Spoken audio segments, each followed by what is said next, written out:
Ya, bismillahirrahmanirrahim. Assalamualaikum warahmatullahi wabarakatuh. Alhamdulillahirrabbilalamin. Rekan-rekan sekalian, berjumpa lagi bersama saya Gumuru di F Group Indonesia. Pada sesi kali ini Java Core Fundamental ketiga adalah seri yang kelanjutan dari sesi sebelumnya ya. Alhamdulillah kita masuk juga ke bagian Fundamental 3. Di sesi yang pertama bagian Fundamental 3, rekan-rekan semua diminta untuk tetap aktif dalam hal mempraktekkan code dan juga sinteks yang telah diberikan secara tersusun dalam modul. Baik, rekan-rekan silahkan diunduh dulu modul yang sudah disediakan dan kita langsung saja ke dalam pembahasan materinya.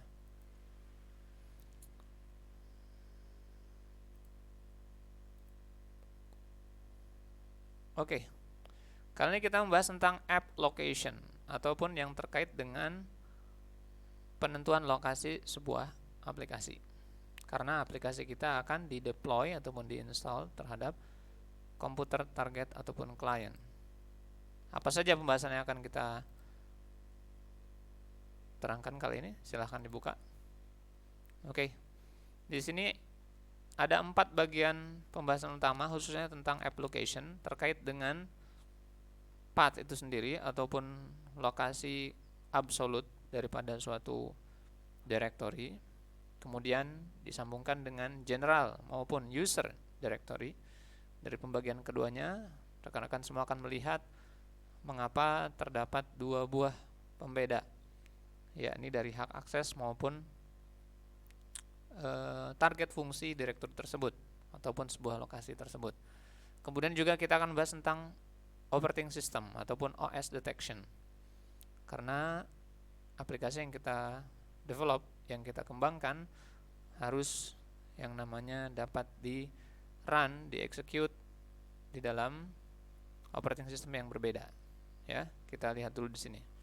Dan kemudian juga kita ditutup dengan pembahasan deleting, copying, moving, dan juga renaming. Ini perlu untuk kita ketahui karena terkait dengan pembahasan yang sering dilakukan oleh user itu sendiri terkait dengan operasional terhadap suatu OS. Ya. Jadi kita akan lihat apa saja di sana.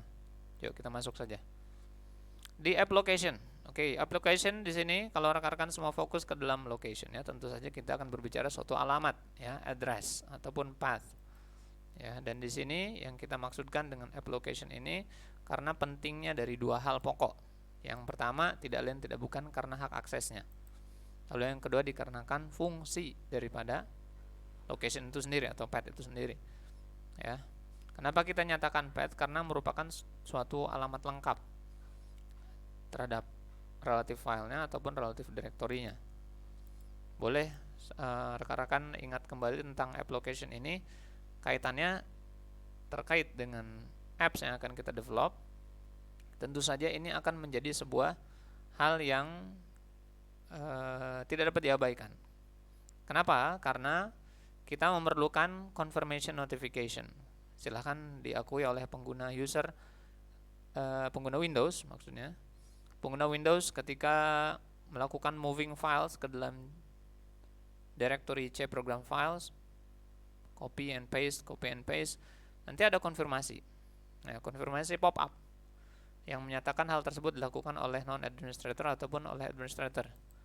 Yang biasanya kita kenal seperti ini. Ya, kita mau run sesuatu, komputer nanya dulu, konfirmasi, notifikasi. Are you sure you want to allow this program? Dan seterusnya. Are you sure want to move these files? Yes or no? Notifikasi, karena directory ataupun akses terhadap lokasi tersebut memerlukan privilege yang lebih tinggi. Ya, konfirmasi tentu saja dijawab oleh admin, yes. Ya. Dan ini perlu kita ketahui karena ada side effect, ada efek samping. Apa? Blocking tentunya. Waktu tunggu ataupun waiting time. Dan tidak akan jauh dari exception itu sendiri ataupun error yang akan terjadi ketika sebutlah kita sedang melakukan pemindahan file atau sedang copying file dan seterusnya. Ya, jadi ini yang perlu kita ketahui terkait dengan app location. Kenapa? Karena ketika apps itu sudah terinstall, tentu saja dalam directory tersebut ada file-file lain. Bisa kita lihat ya. Sebagai contoh, saya bukakan dulu di sini. Di C misalnya. Kita masuk dulu. Ini, fokus di bagian atas ya. Kita lihat di sini. Saya masuk di C, kemudian di sini adalah program files. Contohnya, karena semua apps akan masuk ke sana ketika pertama kali diinstal. Lihat dulu, saya masuk ke ini Dash misalnya. Ini satu file. Lalu ada file yang lain. Contohnya dulu kita lihat dulu ya di sini ya, di Adobe misalnya, Photoshop misalnya. Nah ini yang 64 bit. Adobe Photoshop. Oke, lihat.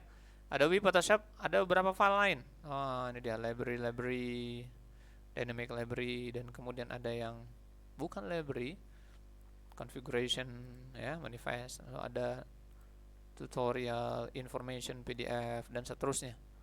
Ya. Ini ditempatkan pada location yang kita ketahui program files.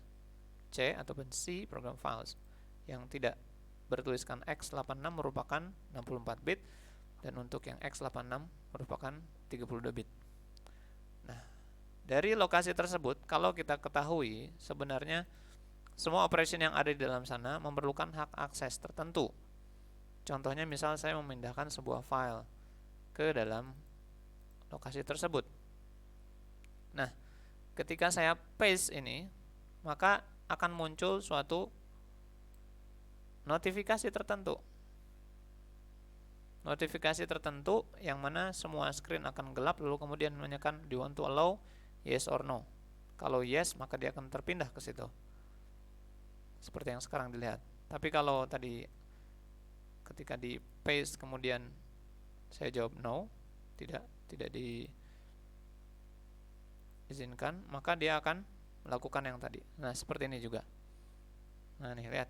You need to have administrator permission. Continue, yes or no. Lagi-lagi seperti itu operationnya. Nah, ini adalah sebuah hak akses yang kalau kita ketahui ada side effect-nya yang tadi sudah dibahas. Blocking, waiting in time, ataupun error exception nanti yang masuk ke kategori tersebut. Maka bagaimana di dalam Java programming ataupun code yang lainnya, khususnya di dalam akses file atau client, kita harus mengetahui fungsi daripada file ataupun directory tersebut. Apakah di path tersebut, apakah di lokasi tersebut kita hanya menggunakan sebagai read saja atau execute saja, cuma reading doang kontennya, atau executing saja, cuma running doang, ataupun bahkan yang berikutnya yaitu kita melakukan penulisan, artinya akses file lalu ada modifikasi file di situ. Berarti ada saving ke lokasi yang tadi. Ataupun dari write tadi lalu disertakan dengan running di situ. Jadi kalau yang pertama cuma read doang atau execute doang, lalu fungsi yang kedua kita ada writingnya, ada savingnya ke file di lokasi tersebut. Nah, kita harus kenal dari dua pembagian ini, yang cuma read doang ataupun yang melakukan updating ataupun saving ataupun writing. Kenapa? Karena itu akan menjadi sebuah solution, sebuah jawaban dari non-blocking operation, dan kita tidak menggunakan administrator ataupun non-administrator, dan tentunya safe. Apps kita jalan sesuai dengan timingnya, tidak menunggu confirmation yes or no, dan seterusnya.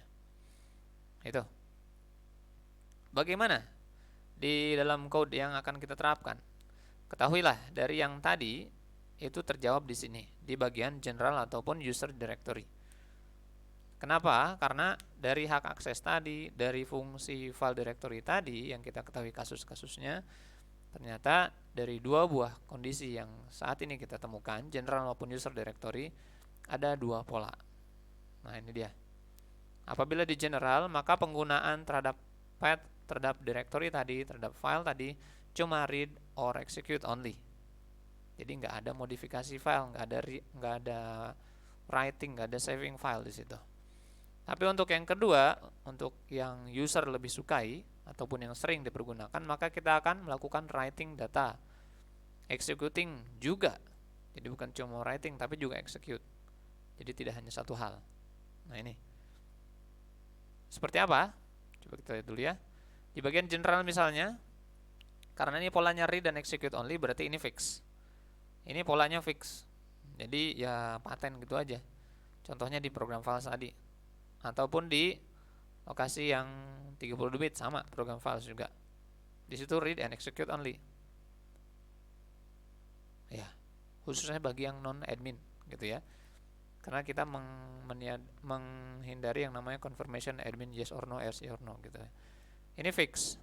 Tapi selanjutnya untuk yang user, nah ini dynamic. Kenapa dikatakan dynamic? Karena dia dapat melakukan writing dan dia juga dapat executing dari lokasi tersebut. Contohnya di program data. Dan juga di user itu sendiri, yang pengguna Windows ada users slash nama usernya siapa, Asus. Nama usernya siapa, Udin. Nama usernya siapa, Gumuruh. Nama usernya siapa, yang saat itu Windows sedang login. Kita bisa lihat di sini ya. Ini ada C users. Nah ini dia. Ini ada Asus, ada juga directory lain.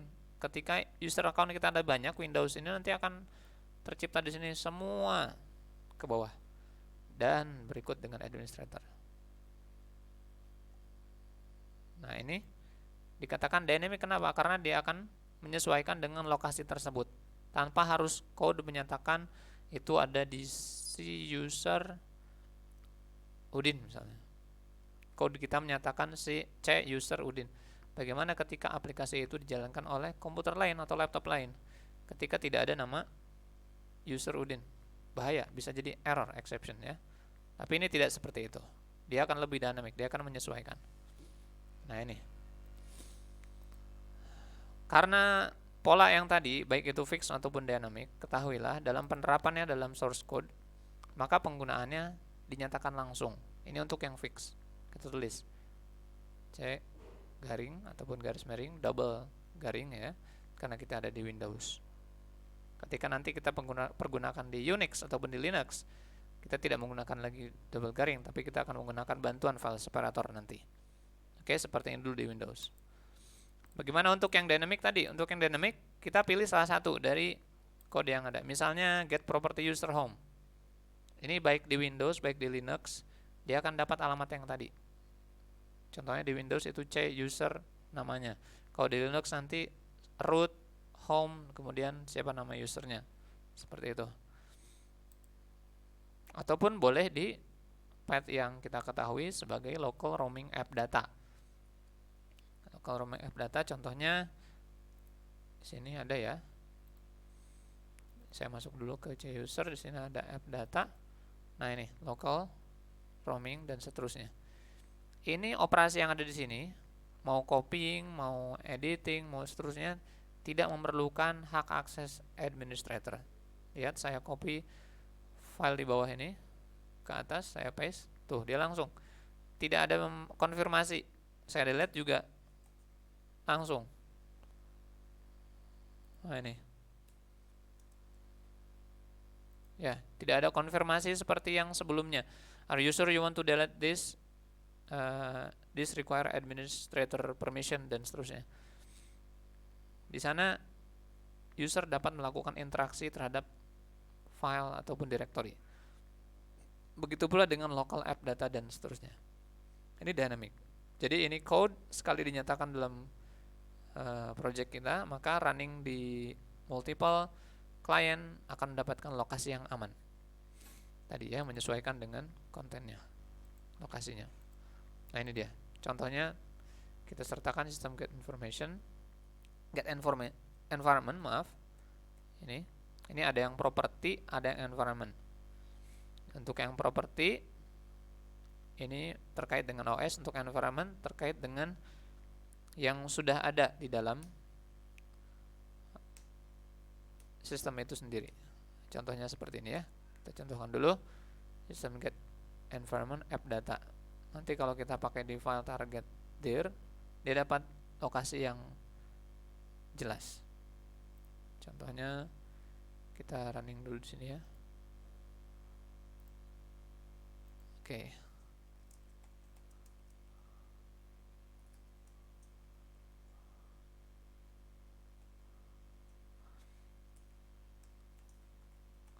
Contohnya ini dulu ya. Tadi adalah user home. Ini tadi ya. Ini kalau kita lihat isinya,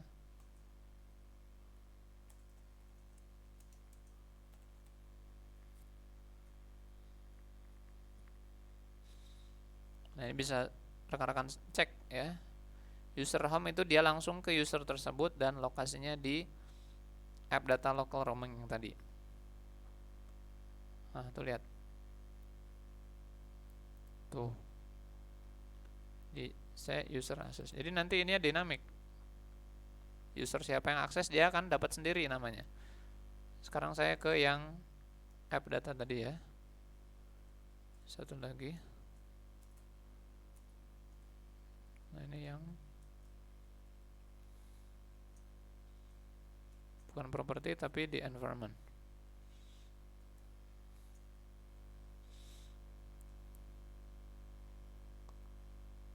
Nah, ini dia. Jadi dia dapat user tersebut tanpa harus kita definisikan Asusnya, Udinnya, pengguna-pengguna lainnya. Cukup bilang yang generik ini, yang dynamic ini. Nanti dia dapat sendiri. Dan ini semua yang belakangnya ngikut sendiri. Sudah dapat lokasinya. Ya, itu yang kita terapkan terhadap sebuah project yang sedang running. Jadi tidak ada yang namanya mengedit kembali source code-nya, menuliskan nama lokasinya di laptop yang lain tidak ada folder tersebut. Ini pasti ada, khususnya dalam penerapan multiple ataupun cross platform. Ya. Oke, selanjutnya di dalam penggunaan cross platform, karena kita ingin menerapkan terhadap beberapa user yang menggunakan OS yang berbeda, maka garing ataupun garis miring harus eksplisit disebutkan dengan file separator. Kenapa? Karena double garing yang sebelah kanan itu cuma untuk Windows. Jadi kalau di Unix nanti ada error karena penulisan ini. Ya, contohnya seperti apa? Contohnya tadi misalnya ini sudah ada. Lalu kita sertakan nama application kita. Maka kita gabungkan yang tadi dengan file separator. Cukup digabungkan saja. Ya, lalu dipakai terhadap file objeknya bebas ya. Coba kita lihat dulu di yang tadi. Nah, ini. Oke, ini nama app-nya misalnya kita tentang sistem. Nah, ini dia. Ketika kita memiliki lokasi lengkap. Nah, ini ya. Lokasi tadi plus file.separator.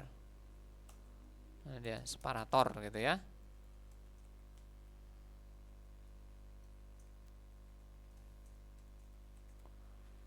Nah, ini bisa dicek sama kita. Nah, ini. Dan ini aman di semua platform, di semua OS. Garingnya nggak akan jadi double dan seterusnya. Kalau kita pakai double yang seperti ini boleh-boleh saja selama lagi di Windows. Tapi kalau nanti running di Linux, ini bisa jadi exception ataupun error. Ya, karena Linux kan polanya terbalik. Ini. Ya. Jadi kita gunakan yang generic file separator karena itu akan cross platform. Aman di berbagai platform. Oke. Yang tadi pembahasannya cukup lengkap ya dan bisa diterapkan. Saya langsung masuk ke bagian operating system detection. Yang tadi sudah kita pergunakan sebenarnya untuk menjelaskan suatu file-file kita yang memang berada di dalam client application ya. Bagaimana tentang OS itu sendiri ataupun operating system itu sendiri, karena kita kadang perlu mengetahui jenisnya. Baik itu untuk sekedar checking ataupun bahkan tidak hanya sekedar info checking, tapi kita pakai juga untuk mengenerate sesuatu misalnya. Nanti akan dibahas di bagian encryption di sesi selanjutnya. Nah, di sini kita mau ngecek dulu OS-nya gimana nih. OS-nya apa nih? Gimana? Maka kita pakai get property os.name. Dia bakal dapat value tersebut. Tinggal kita if else saja. Apakah contains Win, apakah contains Mac, apakah contains Nix, berarti Linux, gitu ya. Kenapa Linux itu Nix? Linux itu diawali oleh Unix, ya. Untuk teman-teman yang pengguna Windows, kata kunci ini harus diketahui. Ya, contohnya, misal kita tadi, nah ini OS name nih. Saya run ke sini dulu.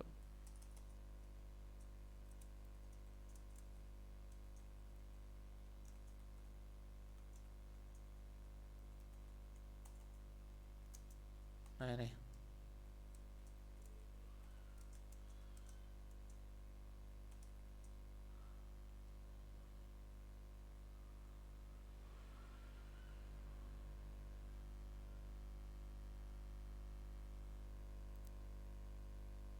Sorry. String, maaf. Oke, sistem get property OS name disimpan ke dalam string. Lalu kita ketahui ketika kita ambil property OS name ini, dia langsung dapat value-nya. Jadi yang pengguna Windows lain, dia dapat sendiri nilainya. Bisa kelihatan ya? Nah dia. Pengguna Mac ya, dia dapat value-nya Mac dan seterusnya. Berguna untuk apa? Untuk generate license, code, encryption, decryption, pembuatan nomor seri, pemberitahuan info dan seterusnya. OS detection. Oke, ini cukup bisa ditangkap ya. Disautkan saja langsung di sistem print line. Oke, itu silahkan terapkan. Sekarang saya masuk ke bagian terakhir, yaitu deleting ataupun copying. Berikut sama teman-temannya moving dan juga renaming. Oke. Di bagian yang satu ini kita langsung spesifik saja untuk penggunaannya. Dalam kunci deleting, rekan-rekan perlu membuat file objek lalu kemudian dot terhadap objek tadi, delete langsung. Nah, ini dia. Mana lokasi path filenya, delete. Nah, gitu. Dan untuk deleting yang ada isi, yang ada folder tertentu, subdirectory ada lagi ke dalam, maka kita harus checking dengan repetisi for loop. Baru boleh delete-nya. Ya. Dan ini di declare dalam metode yang siap terpanggil lagi. Nah ini dia. Kita buat ke dalam public void delete file, objek file lokasi. Nanti dicek sama kita apakah lokasi tadi directory. Kalau iya maka kita iterasi, kita loop. Dilihat lokasi tadi listing dulu. Lihat dalamannya di dalam lokasi folder tadi apakah ada file yang lain. Kalau ada file yang lain baru di delete. Delete-nya manggil ke metode ini tadi. Jadi ini yang tengah manggil metode yang tadi. Terurut seperti itu. Ini meskipun directory yang kita berikan ada kontennya, dia akan bisa menghapus dengan baik. Contohnya saya bukakan dulu di sini misalnya. Saya buat di sini data penting. Contoh ya. Nah, rekan-rekan bisa lihat ada data penting di situ. Lalu ada beberapa file. Lalu ada lokasi lagi. Dan di sini ada lagi file-file lain. Nah, gitu ya. Nah, ini kalau kita perhatikan data penting ketika kita lakukan deleting.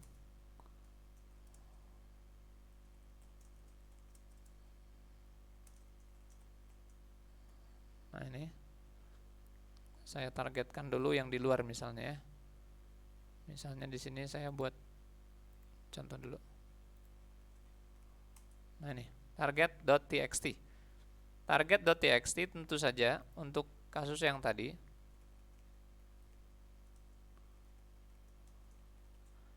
Ini tinggal delete. Nah itu. Saya contohkan running dulu ya. Ada bagian yang ini, yang bagian bawah. Terlihat hilang ya. Tapi begitu kita tunjukkan ke directory data penting, Ini tadi saya ke sini, saya arahkan ke data penting. Ini directory, bukan file, directory. Ketika saya delete, nah di delete nih ya, lihat baik-baik, itu masih ada. Kenapa? Karena ada subdirectory konten di dalamnya. Jadi tidak berhasil penghapusannya karena dia bukan file tunggal, tapi link terhubung ke yang lainnya. Bagaimana untuk memecahkan tersebut? Seperti yang tadi sudah diterangkan, buat pengecekan dan metodenya, lalu delete, panggil lagi lokasi tadi. Nah gitu. Ini dikatakan efektif karena kenapa? Karena ini akan lebih memudahkan repetisi pemanggilan khususnya ya. Contohnya saya terapkan dulu di sini.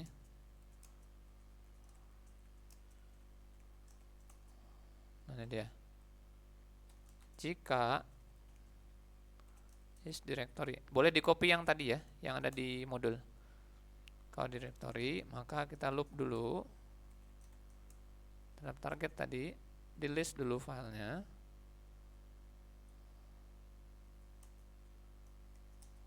lalu dihapus lagi. Ini dia. Kalau sudah, maka target tadi di delete. Nah, ini dia. Jadi penerapannya ketika kita pakai misalnya, contoh ya, kita mau hapus nih, targetnya itu lokasi data penting. Ini saya matikan yang atas. Nah, lokasi data penting ini karena ini merupakan string, sementara di sini file, kita berikan tambahan seperti ini. Nah, ini berupa object file, target file gitu ya.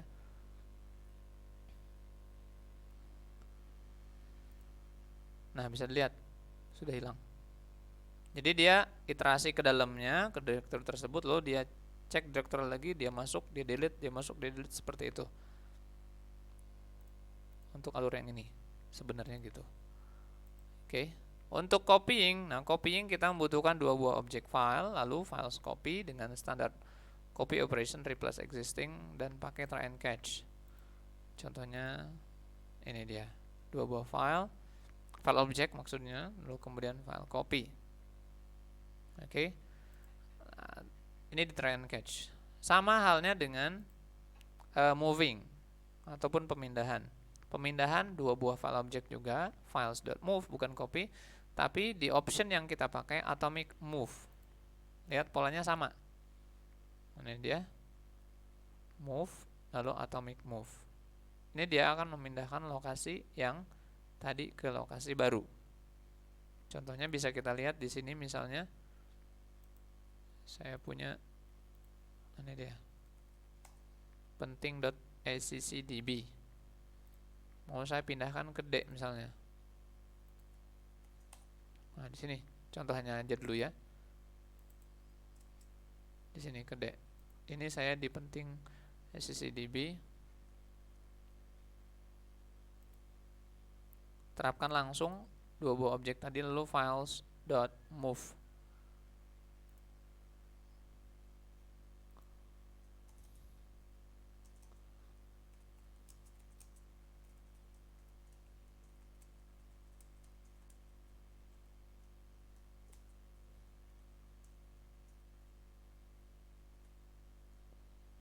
Mana dia? Tadi kan dua buah file ya. Ya kan? Sesuai sama yang tadi.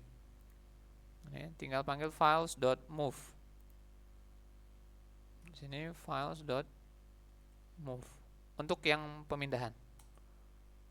Ya, awal to path ke to path juga.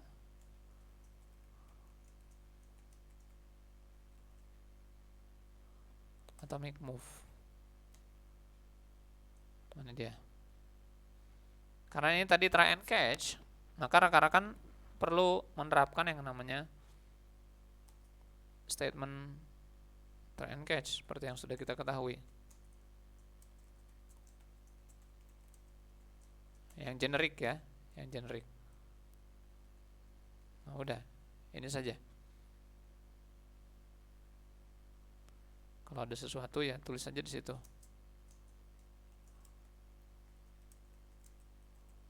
Nah, ini dia.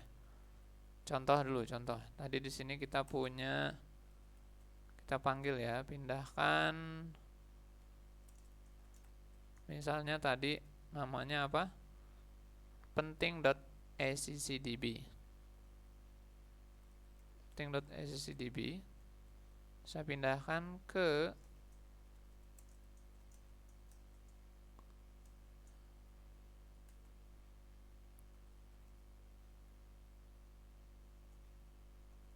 contoh dulu ya. Saya pindahkan, saya rename langsung ataupun saya samakan, bebas ya. Yang jelas lokasinya seperti itu. Oke, begitu kita run ini dan kita cek. Nah, ini yang pertama sudah move. Lihat tidak ada. Kita cek tidak. Nah, udah ada di sini. Itu moving. Jadi yang copying juga sama seperti yang tadi. Dan try and catch. Tadi sudah dicontohkan. Kenapa? Karena terkadang ada hak akses apabila sedang dipergunakan atau sedang di read oleh program lain, nanti ada exception. Kalau tidak ada, dia lancar-lancar saja. Dan terakhir di renaming cukup 2 objek file tadi lalu .rename to. Nah, ini sederhana seperti delete. Oke, ini cukup straightforward dan langsung diterapkan. Deleting, copying, moving, renaming. Jadi baik itu yang tadi rekan-rekan sudah lihat di penerapan yang ada, saya minta rekan-rekan semua silahkan lanjutkan ke dalam sistem yang sedang di develop ataupun sedang dilatih. Dan jangan lupa pada pembagian exercise silahkan lengkapi dan juga upload ke dalam GitHub, dan kita lanjutkan discussion di dalam WhatsApp. Oke, saya Gumuruh undur diri atas pembahasan kali ini. Terima kasih banyak dan sampai jumpa lagi di sesi berikutnya. Assalamualaikum warahmatullahi wabarakatuh.